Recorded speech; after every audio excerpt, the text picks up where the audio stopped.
बाबा बैद्यनाथ की संथाल परगना रैयाक धरती, बाबा बैद्यनाथ और वीर बांटा सिदो कानाबाग की धरती है। सानाम गो बाबा को, बोया मिसी को, डोबोक जोहार।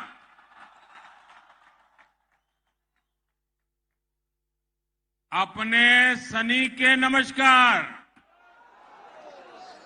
की हालचाल छे?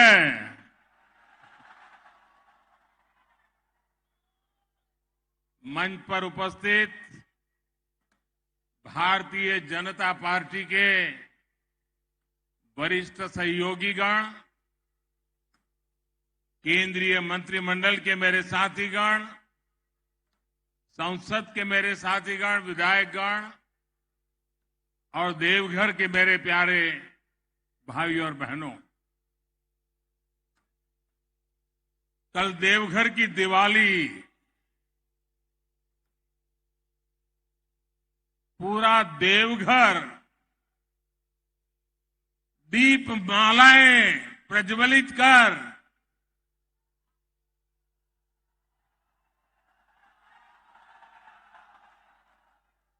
और पूरा देश देख रहा था कि जब विकास की गंगा बहती है तब जन जन के दिल में कितना आनंद होता है, कितना उमंग होता है। वो कल पूरे देश ने आपने दीपक जला करके पूरे देश को संदेश दिया है। और आज मैं नए नए एयरपोर्ट देवघर से निकला और बाबा के चरणों में जाने से पहले रास्ते में जिस उमंग और उत्साह से आप सब आशीर्वाद देने के लिए आए थे,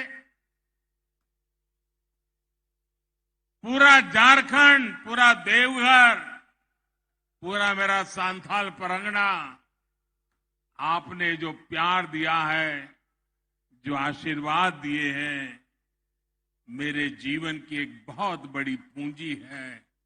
एक तरफ बाबा का आशीर्वाद और दूसरी तरफ ईश्वर रूप जनता जनार्दन का आशीर्वाद। दोनों आशीर्वाद कितना बड़ी शक्ति देते हैं वो आप भी जानते हैं, मैं भी जानता हूं। भाइयों बहनों, श्रावणी मेले की तैयारी और अब बाबा धाम में पहले से अनेक रंग रूप से मनेगी। पूरा हमारा महीना उमंग और उत्साह से बीतने वाला है। मुझे अभी कुछ समय पहले बाबा धाम पूज्य बाबा के चरणों में जाके दर्शन पूजन अर्चन करने का सौभाग्य मिला। उससे पहले झारखंड के विकास के लिए हजारों करोड़ रुपयों के योजनाओं को भी बाबा के चरणों में और जनता जनार्दन के चरणों में अर्पित किया। आप जनता जनार्दन और विशेष रूप से बाबा धाम में जिस प्रकार सुविधाओं का विस्तार हुआ है, उससे मेरे कांवड़िया और श्रद्धालुओं, उनको तो अनेक प्रकार की सुविधा होने वाली है। जिस नए एयरपोर्ट का शिलान्यास करने में मुझे यहां देवघर आने का सौभाग्य मिला था, आज उसका लोकार्पण करने का अवसर मिला है। आपको याद होगा, पहले योजना की घोषणाएं होती थी, फिर एक दो सरकार जाने के बाद आकर के कोई पत्थर लगा के जाता था और पत्थर लटकता रहता था। दो चार सरकारें चलने के बाद कोई और आता था, फिर वो ईंट लगाना शुरू करता था और पता नहीं कितनी सरकारें जाने के बाद एक योजना सामने दिखती थी। आज हम उस कार्य संस्कृति को लाए हैं, उस राजनीतिक संस्कृति को लाए हैं, उस गवर्नेंस के मॉडल को लाए हैं कि जिसका शिलान्यास हम करते हैं उसका उद्घाटन भी हम करते हैं। हम जनता के हक के पाई पाई की कीमत समझते हैं, जनता के पसीने से आए हुए पैसों का मूल्य समझते हैं और इसलिए जनता जनार्दन का एक पैसा भी बर्बाद न हो जाए, पैसों का समय पर उपयोग हो और पैसों का जो उपयोग हो वो जनता जनार्दन के लिए काम आए, इस संकल्प को लेकर के हम चलते हैं। साथियों, आपने अपना स्नेह देकर मुझे जिस तरह अपना ऋणी बना लिया है उसको मैं तेज विकास करके, सबका विकास करके चुकाने का ईमानदारी से प्रयास करता रहा हूं, करता रहूंगा। आज 16,000 करोड़ रुपए से ज्यादा की ये योजनाएं इसी दिशा में एक महत्वपूर्ण कदम है।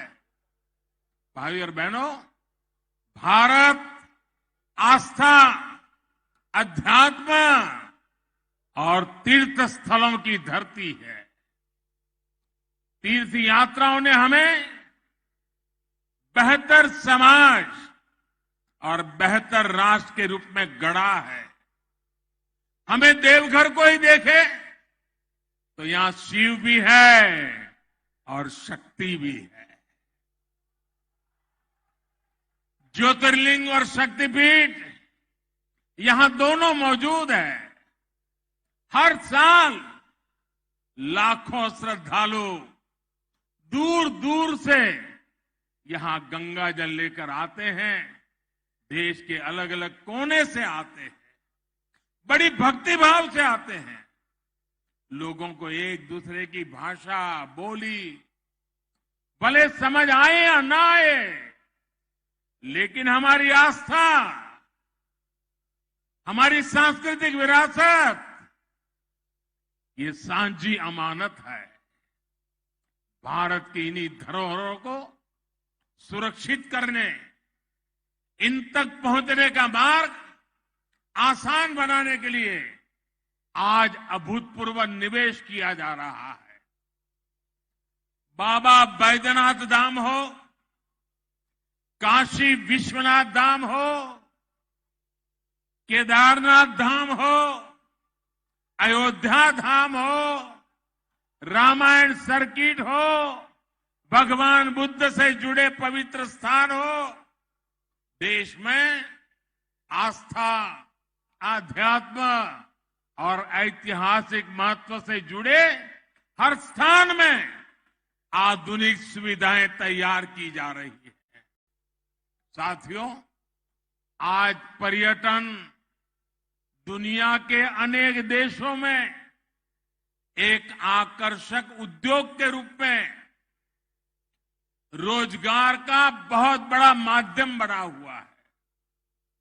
आज पूरी दुनिया में अनेक देश हैं जिनकी पूरी अर्थव्यवस्था सिर्फ और सिर्फ पर्यटकों के भरोसे चल रही है।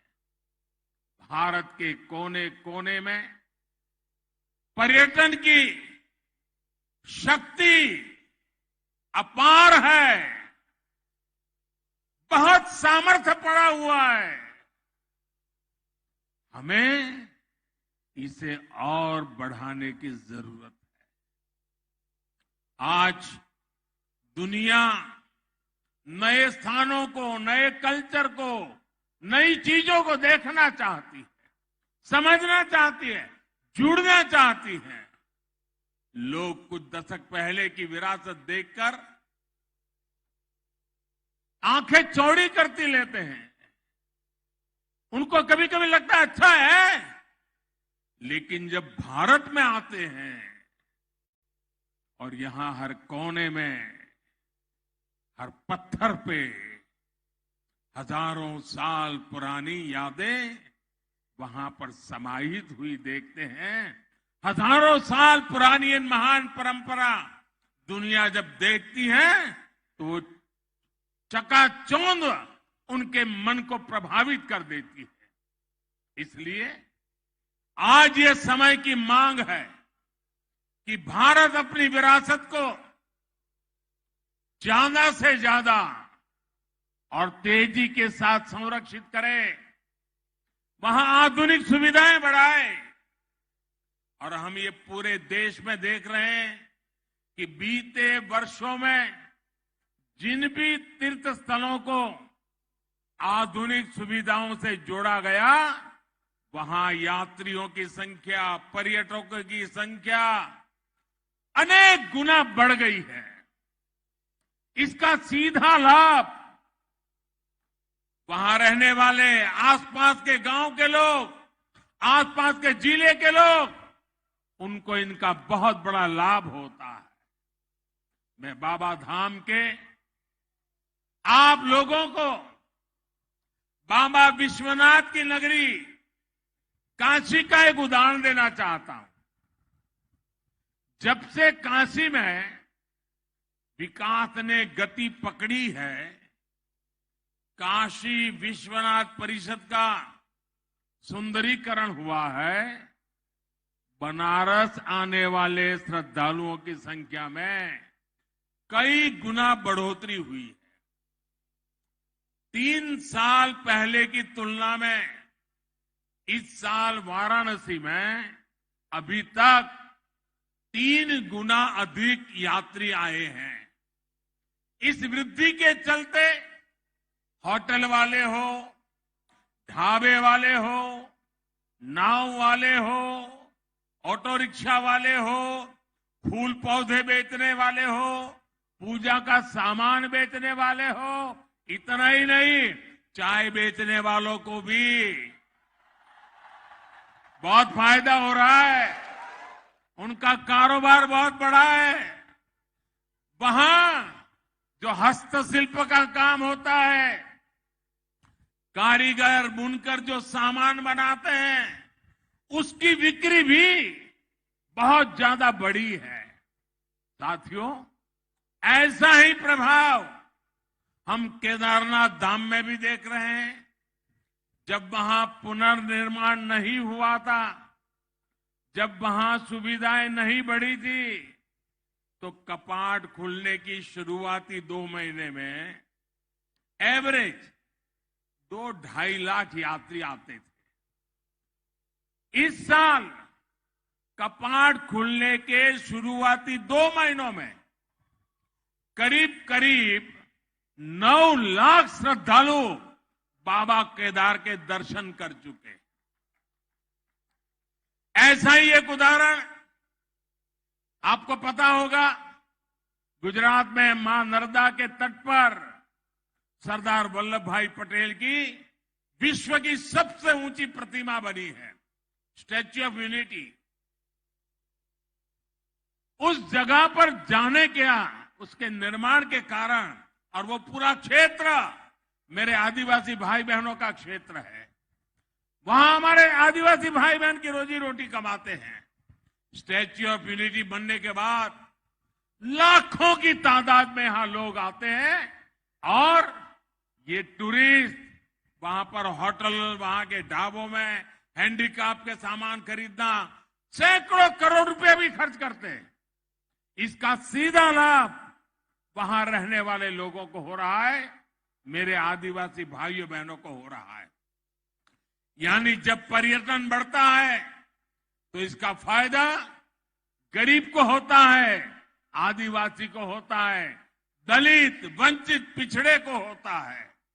झारखंड ने भी बढ़ती हुई कनेक्टिविटी, आस्था के स्थलों का सुंदरीकरण, पर्यटन को बढ़ाएगा, यहां पर रोजी रोटी को अवसर देगा, नौजवानों के लिए नए मौके मिलेंगे, स्थानीय लोगों की आय बढ़ेगी। ये हमारी सरकार के लिए बहुत गर्व की बात है कि 15 नवंबर हर कोई गर्व करता है पूरे देश में। 15 नवंबर भगवान बिरसा मुंडा के जन्म दिवस को हमने जनजातीय गौरव दिवस घोषित किया है और अब पूरा हिंदुस्तान हर वर्ष इस बात को मनाएगा। धरती आबा बिरसा मुंडा के बेहतरीन और आधुनिक संग्रहालय के निर्माण का सौभाग्य भी हमें ही मिला है। मुझे विश्वास है जो परियोजनाएं आज हमने शुरू की है वो झारखंड के विकास को नई गति देने जा रही है। भाइयों और बहनों, हमारे लिए सबका साथ, सबका विकास, सबका विश्वास और सबका प्रयास ये सिर्फ नारा नहीं है। कल जो आप दीप जला रहे थे, आज रास्ते पर उमंग उत्साह से जो उमड़ पड़े थे और आज भी जहां मेरी नजर पहुंच रही है लोग ही लोग हैं, इसका मतलब है कि लोगों को विकास चाहिए और विकास के लिए सबका साथ मिलता है और सबका साथ सबका विकास ये मॉडल आज देवघर में सबके सामने नजर आ रहा है। भाइयों बहनों, ये जो विकास हो रहा है ये सिर्फ एक नारा बोलने के लिए नहीं है, ये हमारी निष्ठा का प्रमाण है, हमारी नीयत का प्रमाण है, हमारे परिश्रम का प्रमाण है। बीते 8 वर्षों में हमें उनको सशक्त किया है जिनको पहले सिर्फ राजनीतिक नारों में समेट दिया गया था। वो गरीब, वो आदिवासी, वो दलित, वो पिछड़ा, वो हमारी बहनें बेटियों जिनका नंबर हमेशा सबसे अंत में आता था, वो आज हमारी सरकार के लिए पहली पंक्ति में है, हमारी प्राथमिकताओं में पहले पायदान पर है। वो क्षेत्र जो विकास की दौड़ में पीछे रह गए, हम उनको आगे लाने के लिए दिन रात मेहनत कर रहे हैं। साथियों, आज बाबा धाम में मैं आपसे एक सवाल करना चाहता हूं। आप मुझे जवाब देने की जरूरत नहीं है, लेकिन मन में सोचिए, आज जो काम हो रहे हैं, देश यही है, लोग यही है, दफ्तर वही है, अफसर वही है, तो क्या पहले होने चाहिए थे कि नहीं होने चाहिए थे? ये काम पहले होने चाहिए थे कि नहीं होने चाहिए थे? कौन रोकता था उनको? भाइयों बहनों, इसका एक बड़ा कारण था, सरकारें कुछ होती हैं जिसके दिल में सेवा भाव नहीं, सत्ता भाव भर जाता है और ये सत्ता भाव के कारण वे लंबे समय तक जो सरकारों में रहे उनकी प्राथमिकता सत्ता, सर्वसत्ता, सबदूर सत्ता, कहां से मिले वहां से पाना, सिर्फ सत्ता, यही उनका ख्याल, यही उनका मंत्र, वही उनकी प्राथमिकता। सेवा कभी उनकी प्राथमिकता नहीं रही। अगर रहती तो देश आज आजादी के 75 साल मना रहा है, बहुत आगे पहुंच चुका होता। भाइयों, ऐसे में व्यवस्था ऐसी बन गई कि जिसके पास पहुंच थी, सिफारिश थी, जो धनवान था वही सारी सुविधाओं तक पहुंच पाता था और सारी सुविधाएं उसी के लिए समर्पित हो जाती थी। पहले से जितने दूर थे, जो गरीब थे, दलित थे, पिछड़े, आदिवासी थे, उन तक सुविधा भी उतनी ही देर से पहुंचती थी, उनका नंबर ही नहीं लगता था। इसलिए झारखंड को, संथाल परगना के इस बहुत बड़े क्षेत्र को सुविधाओं के लिए लंबा इंतजार करना पड़ा। और मुझे गर्व है कि भाजपा की सरकार, एनडीए की सरकार गरीब की सेवा की भावना से उनके लिए जी जान से काम कर रही है। हम गांव गांव तक सड़कें बना रहे हैं ताकि सुविधा मिले तो सबको मिले। हम गरीबों के लिए नए घर बन रहा है। झारखंड के 12 लाख गरीब परिवारों को पक्के घर मिले हैं। भाइयों बहनों, हमारी सरकार बनने के बाद 12 लाख गरीब भाइयों को, मेरे आदिवासी भाई बहनों को पक्के घर मिले हैं। हर परिवार को बिजली मिले, पर्याप्त बिजली मिले, गरीब से गरीब बहनों को रसोई गैस मिले, हर घर जल पहुंचे, इसके लिए हम निरंतर काम कर रहे हैं। हमारी सरकार के ऐसे ही प्रयासों से मेरे गरीब भाई बहनों में गरीबों के विरुद्ध लड़ने का, गरीबी के खिलाफ लड़ने का, गरीबों को गरीबी के खिलाफ लड़ने के लिए तैयार करने का, गरीबी दूर करने का नया साहस पैदा हुआ है। भाइयों और बहनों, हमारी सरकार गरीब की मुसीबतें समझती है, गरीब के सुख दुख की साथी है। कोरोना के इस कालखंड में 100 साल की सबसे बड़ी महामारी आई। इस दौरान हमारी सरकार ने गरीब को मुफ्त वैक्सीन से लेकर उनके खाने पीने तक हर चीज का ध्यान रखा।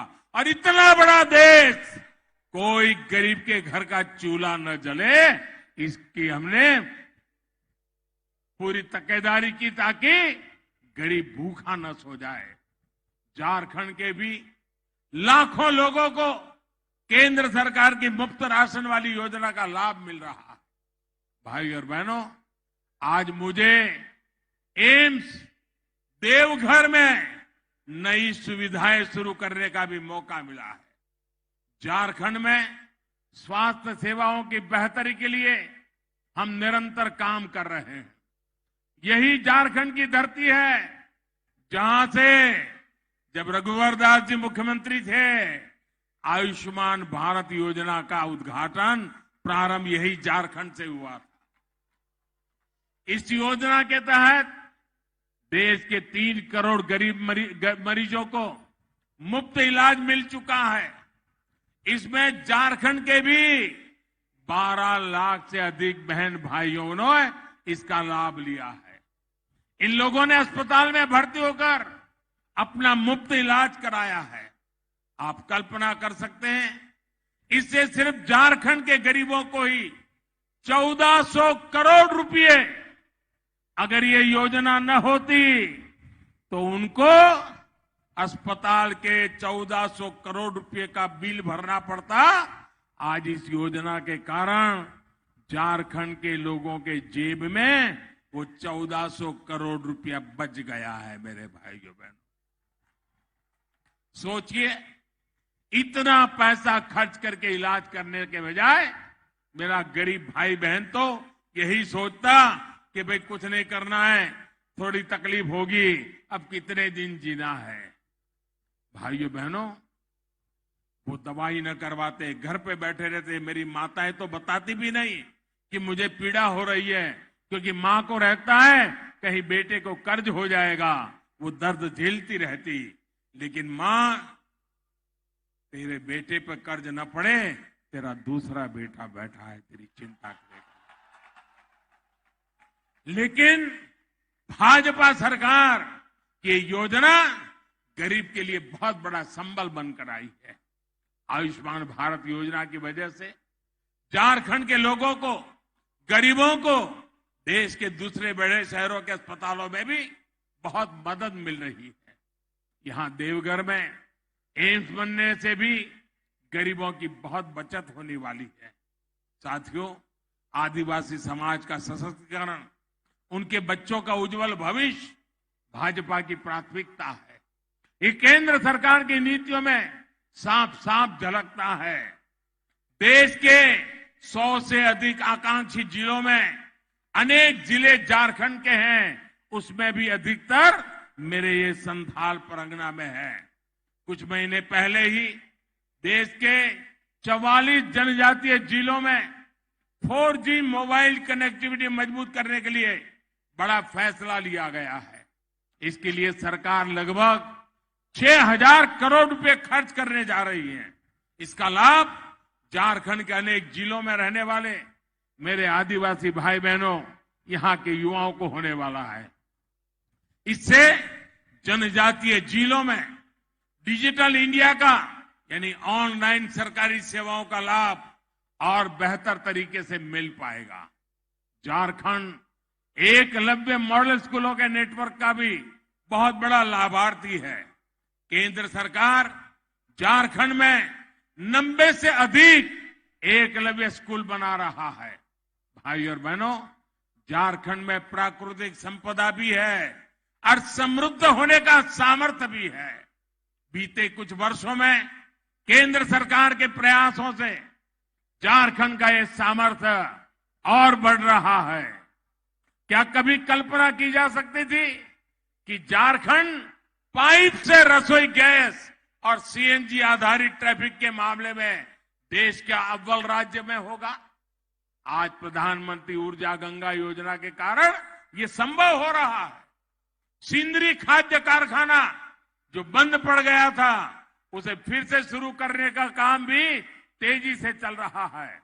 ये झारखंड के किसानों, देश के किसानों को राहत देगा, यूरिया पर विदेशी निर्भरता को कम करेगा। भाई और बहनों, झारखंड के पास देश का अग्रणी औद्योगिक राज्य बनने की हर संभावना मौजूद है। आज संथाल परगना के लिए पहले 4 लेन हाईवे का भी शिलान्यास किया गया है। इससे इस पूरे अंचल में कनेक्टिविटी को विस्तार होने वाला है। साहबगंज में गंगा नदी पर मल्टी मॉडल हब भी बनाया गया है, ताकि यहां के उद्योगों को हल्दिया से वाराणसी पर बने नदी जलमार्ग का भी लाभ मिल सकेगा।